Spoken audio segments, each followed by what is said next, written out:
नमस्कार दर्शक बंधु आपणଙ୍କୁ मो चैनल को स्वागत।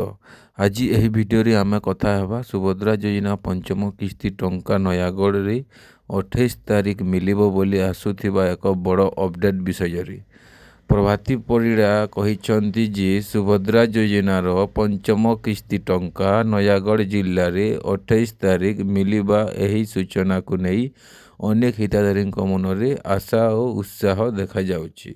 किंतु दर्शक बंधु एठारे गोटे कथा मन रखंतु केवल सोशल मीडिया रे खबर देखि टंका निश्चित भाव में मिलिबो बोली धरी नेबा नहीं। सरकारी पक्षर अधिकारी घोषणा हेले ही ताहाकु निश्चित खबर बोली धरा जीवो।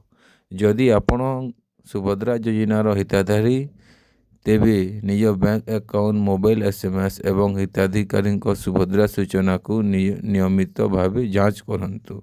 आउ गोटी जरूरी कथा कहीं जदि फोन करी OTP ATM PIN UPI PIN किंबा बैंक तथ्य मागुछंती कौनसी परिस्थिति रे एही गुप्त तथ्य दियंतु नहीं। तेणु एबे समस्तंक अपेक्षा रही सुभद्रा योजनार पंचम किस्ती टंका नयागढ़ रे 28 तारिख मिलिबो कि नहीं एवं सरकारी पक्षर कौन अधिकारी घोषणा आसुछि।